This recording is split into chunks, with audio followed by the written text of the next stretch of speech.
There's like the learning curve of it that I get to participate with parents. Mm-hmm. You know what I mean? Like we get to have that camaraderie with us about what the struggles are with parenting, right? Mm-hmm. And then we get to go what works and what doesn't work, right? So if I meet with parents, we do like what's going on specifically with them and their kids, right? And how I can be helpful and what their struggles are with their kids. And then we actually really work together.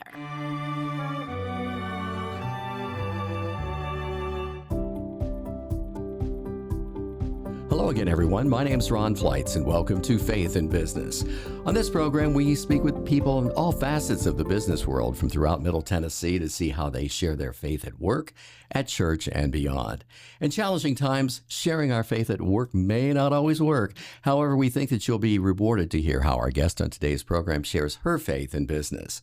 Faith in Business is brought to you every week at this time from our Diocese of Nashville, Tennessee studios. And today we're delighted to have Kary Valdes with us. Kary is... licensed clinical social worker. Right off the bat, I said, licensed child? No, I work with children. Yeah. But it's licensed clinical social worker. Yeah. Well, that's great. I happen to have the benefit. Kary was at the St. Stephen's Church. It was like a business fair for parishioners. Mm-hmm. And that's how I got the chance to meet her, and looking around and thinking, good golly, it takes a special person to deal with kids, And then if you have kids, you got to deal with somebody else's kids, and then you got to go home and deal with your own. So Kary's going to tell us all about her and how she got into this business and where she's from and everything else. So I'll let you take it away, Kary. Okay. So I grew up in New Orleans, right? And I knew... Did you bring any shrimp with you, though? I wish. I wish. We should be getting close to crawfish season, which I'm ready for. Oh, yeah. That's where you'll hear the accent, though. When I get excited, oh, you really? New Orleans accent come up. Or at least I don't know that I hear it as often as other people do. But they think I'm from the Northeast. Really? And I'm not, but I think the accent is kind of the same. So they think it's from like New York and New Jersey, and people ask me that all the time. But I'm actually from New Orleans, right? Grew up Catholic, went to Catholic schools my whole life. Yeah.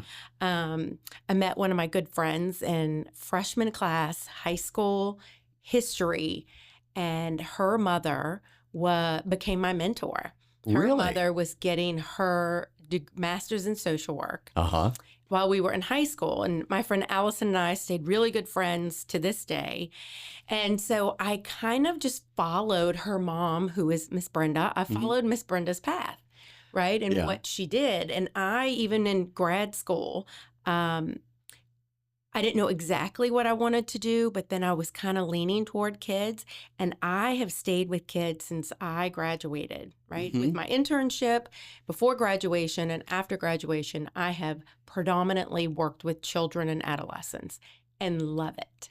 Like, I love that I get to work with kids who are struggling with whatever they're struggling with, right? Like emotionally and mental health, those kind of struggles, right?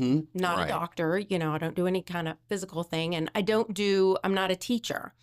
So I don't do education. Now, I do help kids sometimes and parents with IEPs when they have needs at school and stuff. IEPs. Individualized education plan. Okay, I see. Okay. Yeah.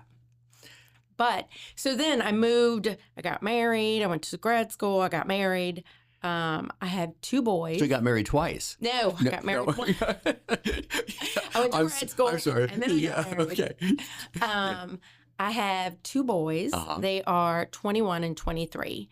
And I think you had mentioned earlier about kids and working with kids and then having my own kids. And it was great because I got to practice all the things on my own children, right? So it is like evidence-based on my own children, the things that I do in therapy with my therapy kids. Yeah. So all the things that I would read, I would try a lot of the things, and a lot of stuff actually really did work. I lean real heavy with Love and Logic, which is kind of because I was doing parenting stuff before I really had my own kids. So I'm like, I need to do something. Like, I need some kind of foundation, like some kind of learning, right? So I dove into Love and Logic, right? And it was great. it was super easy. It's not a bunch of theory. It's practical. It fits. So I started doing that with my kids and with my therapy kids. So all along, I'm raising my boys, right? And also, helping parents.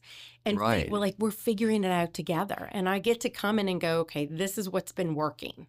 Yeah. Right? And I learned this from, Love and Logic, or this continuing education class that I just took, right? Right.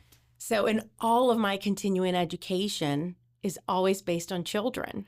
So I've been doing this for like a long time. Yeah. Understood. Over 20 years I've Yeah. been doing this. And all of the continuing education that I have to have for my social work degree is always in children, right? Children and adolescents in some way. Right. Which always keeps it fresh and like exciting, and kind of keeps me in the know about what's going on, right? That's Right. techniques and things like that, things that people are doing. So, so my boys live in Arizona. They're 21 and 23. One is in undergrad still at ASU. And then my oldest is getting his doctorate in holistic medicine. He'll love it. Which makes his mama heart so happy. Sure. Yeah. Yeah. And I've been married for almost 27 years. Okay. Well, congratulations for that too. Much. Yeah. It's now it's interesting because you're raising your boys and then you're helping other people out with their children. Do you tend to say, okay, whoops, I made a boo-boo over here.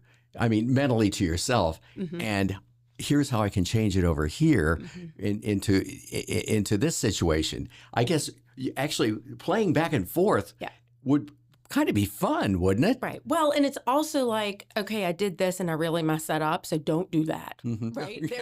There's like the learning curve of it that I get to participate with parents. You know what I mean? Like we get to have that camaraderie with us about what the struggles are with parenting. Right. And then we get to go what works and what doesn't work. Right. So if I meet with parents, we do like what's going on specifically with them and their kids, right? And how I can be helpful and what their struggles are with their kids.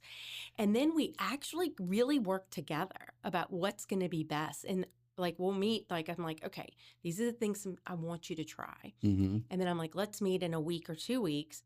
And I want you to tell me how it works, because that might not work. Right. Or it might not be something that fits or feels right with your family. And then we'll do something different. And I love the just working together camaraderie of raising kids. Right. And I'm sure that there's some stuff in there that correlates family to family to family. Right. But exactly. Would it be the fact that I've seen one family, you've seen one family? I mean, that it isolates enough that you have to directly focus just on that particular situation? Oh, yeah. I mean, there's sometimes it's real general things, and sometimes the general things make it so much better for parents, right? Because you can't see the forest through the trees. Right. And then I just say something that's real simple, and they're like, oh, it's because we couldn't see it, right? Because we're in it. But then there's a lot of hard, specific things that we have to work through with kids that are struggling, right? And a lot of times that's also where faith comes in. Yeah. Right. Yeah. This is where I personally lean on my faith, and have always, right, leaned on my faith. And every time I work with kids, I first think of it like, thank you, Jesus. Like, right. Literally, thank you, Jesus, for giving me this baby and having the confidence in me to help or be part of, helping this child.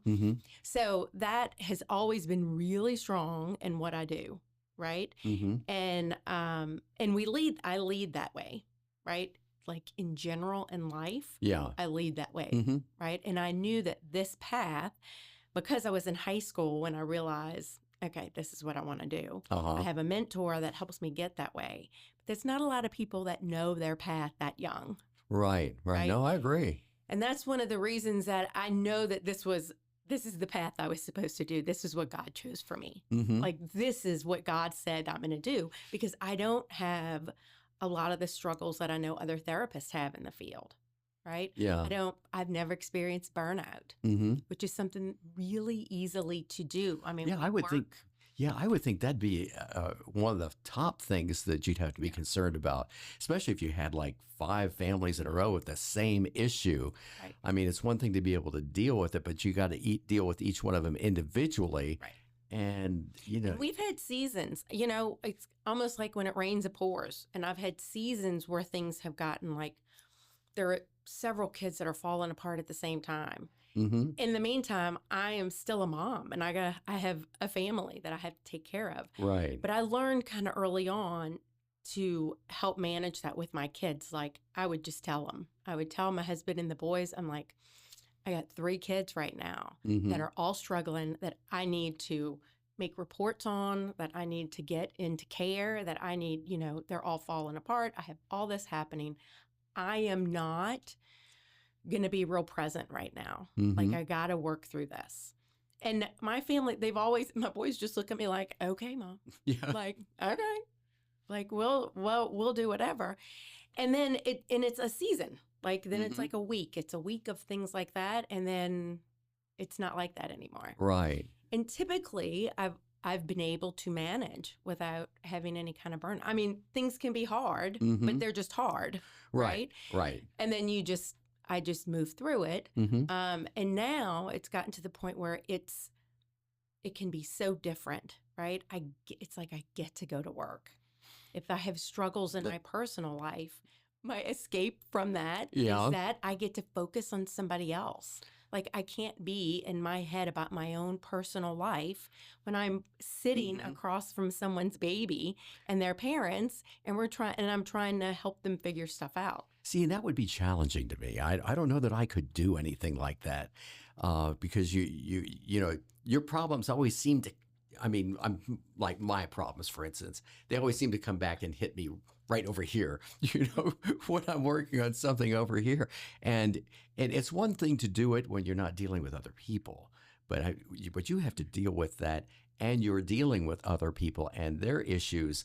And see, that to me would be very challenging. It takes a very dedicated person such as yourself in order to do that well. Right. And that's when that's why because I agree with that, Mm-hmm. right? Like, this is why people do certain things, right? This is why a fireman and a police officer and an attorney and all these Mm-hmm. people do those jobs, because I couldn't do those jobs. Right. Yeah. But I can do this job.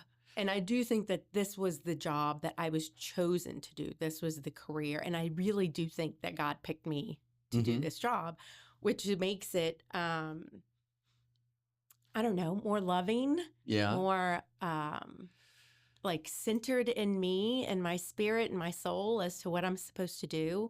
That there's not like, there are days when I'm like, I don't want to go to work today. Right. Right. Once I get there, and, I also get to play with kids. Yeah. Yeah. Right? And I'm It's sure, great. well, you're doing a lot of things with your faith too. So when you're looking at it from that aspect, I guess you could look at this and say, well, this is my own internal ministry, to share Right. people. I mean, you can't necessarily in your practice come out and say, well, Jesus would really help you over here, unless you felt comfortable enough. And you probably had to have parents' permission. I mean, it used to be we didn't have to have that stuff, but Right. life's different now too. Right. I let parents, the family gives me the education about that. Like Mhm. because I ask, right? Yeah. Like, how much is your faith involved in your family? And what do you guys feel about this? And I'll even ask specific things like, do you do angels? Do y'all think, do you Yeah, right. believe in angels? Do you, because I want to know where I am and how to best support them. Mhm. Right. And if it is faith, right, and Right. like a Catholic faith way, then we could lean that way. And if it's not necessarily that, then I still lean into my faith, Uh-huh. Yeah. right? And I can still do it with love and kindness and gratitude, and helping them manage their life Mm-hmm. with love and kindness and gratitude, which is all still faith. Right. Absolutely. and you have to have a lot of faith to even think about doing this in the first place. Right. That really would be challenging, I would think. It's and then again, I have absolutely no basis in education to say anything like that. And I'm sure that over the years, you look back a lot on your education as far as making sure you're handling any particular situation the way you should. At the same time, it's like, well, how do I integrate something faithful into this that might help a little bit with a child maybe wanting to have that other part of life in with them? For instance, Jesus, or anything religious oriented along that line. Right. And I have had some kids that do really appreciate that. Mm-hmm. Right. And then we get to talk about it. We get to talk about Jesus, and we get to talk about God, and we get to lean into that, which is awesome. Yeah. Right? It's really good. Yeah. And then even when the families are there, so depending upon the age of the child and how safe they feel, the parents a lot of times just stay in the room, mm-hmm. right? If I'm seeing their child, it doesn't mean that they're not there. Right. So there's also the parents' influence, and helps guide me and helps guide the children as to how they want faith in therapy. Right. Okay. Right. And I let the parent lead, and then I kind of go with that, which has always worked out in my favor. Mm-hmm. Right. But yeah, so parents are involved all the time when I do therapy. It is not a drop off your child situation. It's parents come in the room every mm-hmm. time I see a client. And the intention is that they come in and give me an update about how things are going. Uh-huh. And then they might leave. But if we have struggles, then they might stay, and then we want to work it out, right? So I don't just treat the child, we treat the whole family system, which is why I do a lot of parenting stuff. Yeah, that's really neat. In case you just joined us, this is Faith in Business on Nashville Catholic Radio. Our guest today is Kary Valdes. She is a licensed clinical, I got that right? Yes. Yeah, oh, good. Social worker. Okay. Yep. Yeah. See, I was kidding with her before because I had a different word. Instead of clinical, I had child, and that would not have been correct for her. Anyhow, it's an interesting conversation, especially having the parent in the same room with you. I'm sure at times you get starry eyes there from the parent too. Does that distract you, or does it enhance what you're talking about? Usually it can enhance. Sometimes it doesn't, mm-hmm. right? But then we pivot. I see how it's going. I pay lots of attention to the child, and I pay lots of attention to the relationship, mm-hmm. right?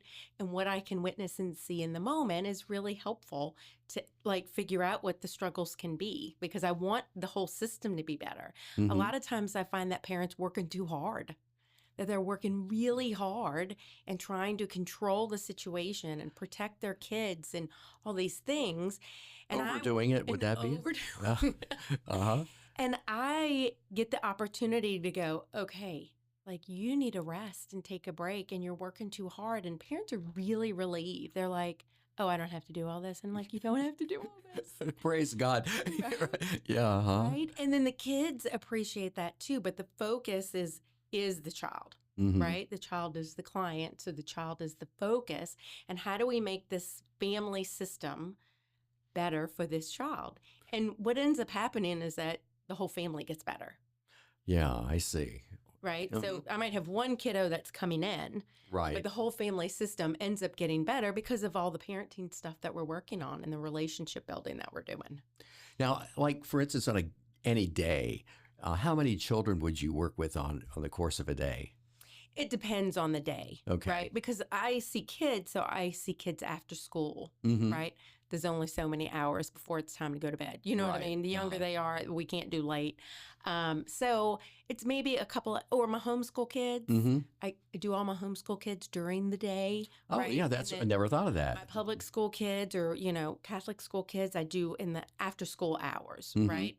But we can only go 6 is usually my cutoff with kids because they have homework and baths and yeah, but I mean, bedtime. That's a lot of different strains on you with six kids in one day. Yeah, It depends on the day, though. Not all days are like that. Right. Because that's a lot. Right. Yeah, I would think so. That's a lot of therapy. Mm-hmm. That could also be the reason that I don't have burnout is I'm not seeing 40 hours of contact with kids.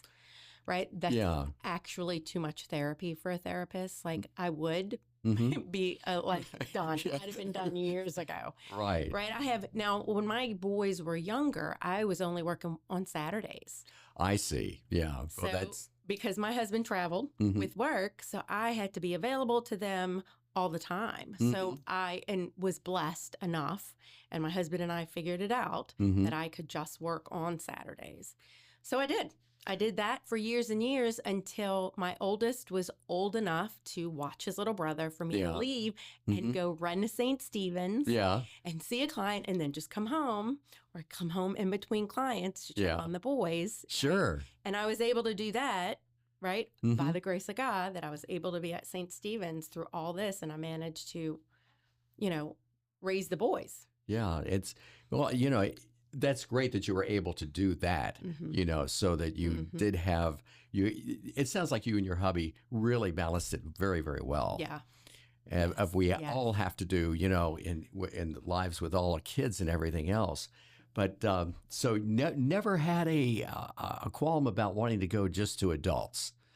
Well, okay. So once, and this might be something we talk about another time. Okay. Once I got certified with EMDR therapy, I started adding adults to my practice. Okay. So with EMDR, it's I can treat the adult's inner child. I treat the wounded child in these adults. Okay. Who is still, that wounded child is still impacting that adult's life. Oh, wow. So yeah. Okay. I can treat them, and my adults know they're coming specifically to me for EMDR, which is a form of trauma therapy, but not just trauma, right? Yeah. And then when we're done with that, then they can go back to traditional therapy with a different therapist. Whereas with children, I see them all the time, right? For whatever it is, whether we do EMDR with children or not, it's still kind of under the umbrella of EMDR, but I see kids for, all the things. Isn't that something? Yeah, it's, oh, wow. I know, I piqued your interest there, didn't I? Yeah, you did, because I'm sitting here thinking, it's just in handling, our own lives as some of us don't grow up completely, okay? but as we are growing up, the adjustments to our children, mine are in their 40s and 50s, it just watching the way that, you're more of a friend now than you were a parent before, and where is that line of demarcation and such. And it's been an interesting ride. That's for doggone sure. And I'm sure we're learning it. Yep. We're in it. We're learning it. I miss my boys real hard. Yeah. I do. I miss them a lot. But then when they come home for Christmas and they were there for 2 weeks, I was like, oh, Lord, how many more days? How many more days? Yeah. Aren't you supposed to leave tomorrow? Right. I need my house back, and quit asking me what's for dinner. Yeah. Oh, how true that is. My gosh.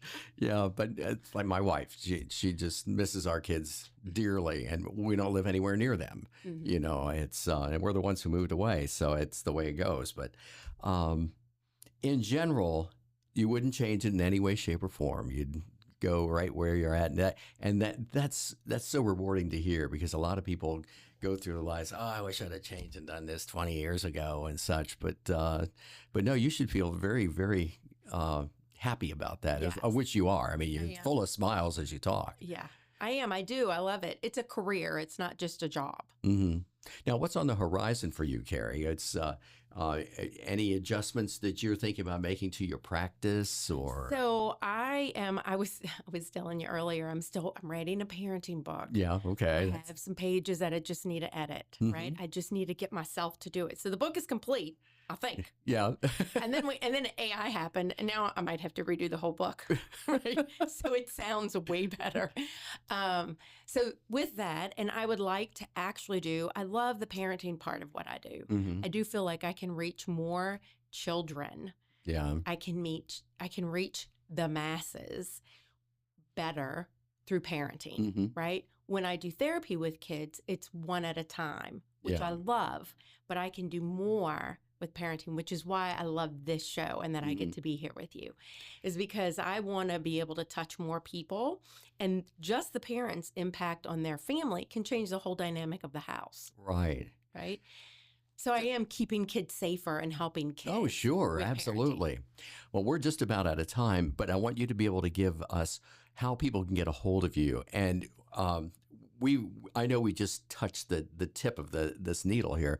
We'll have to have you back again, that'd so be you can great. go over some other things and such. But how can people get a hold of you today? So they can go to my website at parenttalkwithkary.com. They could email me and at Kary Valdes LCSW at Gmail. Spell your last name for him, though. I'm going to spell. So my first name is Kary, just like Mary, but with a K. Okay. And Valdes is Valdes, as in Sam. Okay. And then the letters LCSW, licensed clinical social worker at gmail.com. Okay. So now of course, you can always get a hold of us here at Nashville Catholic Radio. If you can't get a hold of her, we can try and find a way to get you in touch with her. That's for sure. But we will look forward to having you back, Kary. It was a very, very interesting conversation here, and so much more we can get into. I have such a limited psychological mind, but you're drawing out some things in me that I've got. Oh, let me ask about this. No, not yet, Ron. You'd make a fool of yourself. But we'll definitely have you back, Kary. All right. Thank you so much. Well, thank you. Now, listen, if you know someone who has a great faith journey to share, I'd love to speak with that person on a future Faith in Business program. Drop me a line at ron.flights@nashvillecatholicradio.org, and that last name is spelled F as in Frank, Leitz, Z as in zebra. And if you get a hold of me, let me know, and I'll try and make it happen, okay? Faith in Business is locally produced and made possible through the generous donations of our listeners, sponsors, and the Diocese of Nashville. Broadcast worldwide via the Nashville Catholic Radio app, streaming at nashvillecr.com, and locally available at 100.5 FM, we're shining the light of our Catholic faith from Nashville Catholic Radio. Until we meet again, my sincere thanks for listening. God bless you, and have a great faith journey.